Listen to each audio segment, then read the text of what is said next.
ঢাকাবাসী এবং সাথে সারা বাংলাদেশের বাংলা নববর্ষের শুভেচ্ছা। আশা করি আপনারা সবাই ভালো আছেন। প্রতি বছরের ন্যায় এবং এবছর আরো বাড়তি উৎসাহ উদ্দীপনা ও আনন্দ উচ্ছ্বাসের সাথে আগামী 14 এপ্রিল 2025 বাংলাদেশের মানুষের প্রাণের উৎসব পহেলা বৈশাখ উদযাপিত হবে। বাঙালি সংস্কৃতির টানে নববর্ষের অনুষ্ঠানে ঢাকা নগরবাসী সমবেত হবে রমনা পার্কের শরদীয় উদ্যান, ঢাকা বিশ্ববিদ্যালয়, জাতীয় সংসদ ভবন, রবীন্দ্র সরোবর ও হাতিরঝিল এলাকার বিভিন্ন অনুষ্ঠান স্থলে। এক বাক্যে বলা যায় পুরা ঢাকা শহর আগামীকাল নববর্ষ উদযাপনের জন্য প্রস্তুত। এবং এখানে যে সমস্ত এলাকার কথা বলছি এর বাইরেও সমগ্র ঢাকাতেই এই উৎসব পালিত হবে।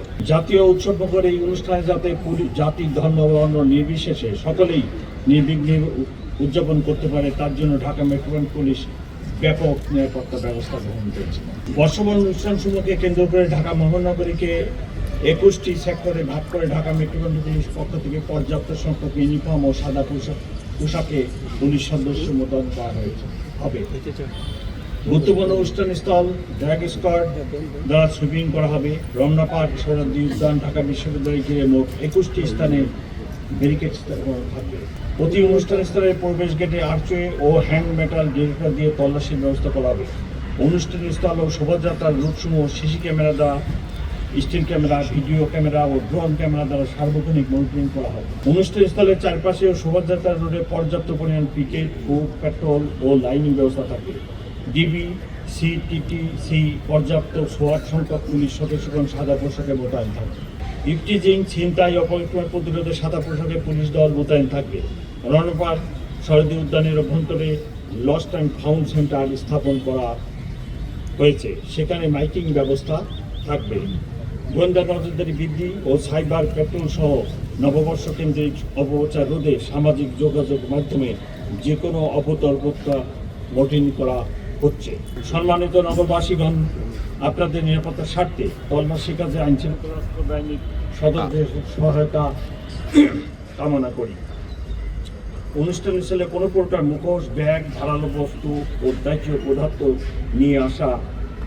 নিয়ে না আসার জন্য অনুরোধ করছি। নির্ধারিত সময়ের মধ্যে অনুষ্ঠান শেষ করতে হবে এবং অনুষ্ঠান স্থল ত্যাগ করতে হবে। কোনো ধরনের ফানুস, আতশবাজি ফোটানো যাবে না এবং শব্দ দূষণ হয় এরকম কোনো বাঁশি ব্যবহার করা যাবে না। বর্ষবরণকে কেন্দ্র করে কোনো বাণিজ্যিক পণ্যের বাজারজাত করা যাবে না, বিশেষ করে শোভাযাত্রায় এবং অন্যান্য যে সমস্ত প্রোগ্রাম আছে সেই সকল প্রোগ্রাম। রমনা বটপুলে ছায়ানটের অনুষ্ঠান সকালে শুরু হবে এবং তাদের দ্বারা নির্ধারিত সময়ে শেষ হবে। উক্ত অনুষ্ঠানের 3টি গেট দিয়ে কেবল প্রবেশ করা যাবে। অনুষ্ঠান থেকে কেবল বের হওয়ার জন্য 2টি গেট ব্যবহার করা যাবে। যারা ছায়ানটের প্রোগ্রামে আসবেন ওনাদেরকে আমি রিকোয়েস্ট করব বিশেষ করে হাতে ভিড় এড়িয়ে প্রবেশ করেন এবং নির্ধারিত মহিলা ও শিশুদের জন্য যে গেট আছে সেই গেট দিয়ে অনুষ্ঠান শেষে বাইরে চলে যান। শহীদদের উদ্যানে প্রবেশের জন্য 3টি গেট দিয়ে প্রবেশ করা যাবে এবং বের হওয়ার জন্য 3টি গেট ব্যবহার করা যাবে। রমনা পার্ক ও শহীদ উদ্যানে বিকাল 5 ঘটিকা পর্যন্ত প্রবেশ গেট দিয়ে প্রবেশ করা যাবে। বিকাল 5 ঘটিকার পর সকল গেট বাহির গেট হিসেবে ব্যবহৃত হবে। পাশে চারুকলার অপোজিটের যে গেট আছে এই গেট বন্ধ থাকবে। এই গেট দিয়ে তখন কোনো মানুষ রাস্তায় যেতে পারবে না। বর্ষবরণ শোভাযাত্রা 14 এপ্রিল সকালে শুরু হবে। শোভাযাত্রাটি চারুকলা হতে শুরু হয়ে শাহবাগ মোড়, টিএসসি, শহীদ মিনার, দোয়েল চত্বর, বাংলা একাডেমি, টিএসসি হয়ে পুনরায় চারুকলায় গিয়ে শেষ হবে। শোভাযাত্রার পুরো রুটটি নিরাপত্তার চাদরে ঢাকা থাকবে। পাশ থেকে বিকল্প পথে শোভাযাত্রায় প্রবেশ করা যাবে না। শোভাযাত্রায় যারা যোগদান করতে চান তাদের জন্য আমরা একটি ম্যাপ এবং রুট নির্ধারণ করে দিয়েছি। এখানে শোভাযাত্রার শুরু থাকবে, হেড থাকবে চারুকলার সামনে এবং টেল ডিসি মহোদয়ের বাংলোর সামনে থাকবে।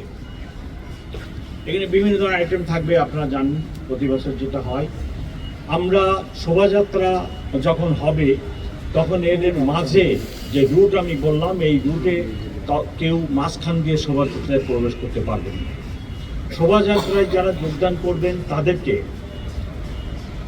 শাহবাগ মোড় থেকে অথবা এই ছায়ানটের প্রোগ্রাম শেষে যেনারা শোভাযাত্রায় যেতে চান তাহলে তাদেরকে এখান থেকে শাহবাগ মোড় হয়ে কাঁটাবন মসজিদ, কাঁটা মসজিদ থেকে লেফট টার্ন করে নীলক্ষেত মোড় থেকে লেফট টার্ন করে বিচিমেদের বাংলোর সামনে যে শোভাযাত্রার ট্রেল থাকবে ওইখানে যোগদান করবেন।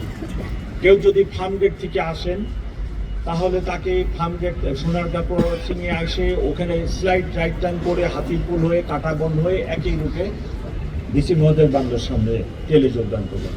কেউ যদি বাংলা মোটরের দিক থেকে আসে, বাংলা মোটর থেকে শাহবাগ মোড়ে আসবেন, আসে ওখানে রাইট টার্ন করে কাঁটাবন মসজিদেও একই রুটে ওখানে যাবেন। পলাশির ওই দিকে থেকে আসলে পলাশির মোড়ে হয়ে আসবেন, চাকাপুর থেকে আসলে খোলা রোড ওই দিক দিয়ে পলাশির মোড় হয়ে নীলক্ষেত মোড়ে এসে রাইট টার্ন করে বিসি মহোদয়ের বাংলোর ওখানে যে ট্রেন ওইখানে যোগদান করবেন। এই হলো আমাদের শোভাযাত্রায় যোগদানের জন্য এই রুট নির্ধারণ করছি আমরা। কিন্তু সেখানে দিয়ে শোভাযাত্রায় যোগদান করা যাবে না, নিরাপত্তার স্বার্থে আমরা এটা অ্যালাউ করব না। বাংলা নববর্ষ উদযাপনের দিন প্রতিবার সড়কে যানবাহন চলাচল নিয়ন্ত্রণের লক্ষ্যে বিভিন্ন পয়েন্টে ডাইভারশন ব্যবস্থা থাকবে। ট্রাফিক কর্তৃক নির্ধারিত স্থানে যানবাহন পার্কিং করতে হবে। সম্মানিত নগরবাসী অবগতির জন্য ডাইভারশন পার্কিং এই স্থান সহ প্রিন্ট ও ইলেকট্রনিক মিডিয়ায় ইতিমধ্যে প্রচার করা হয়েছে।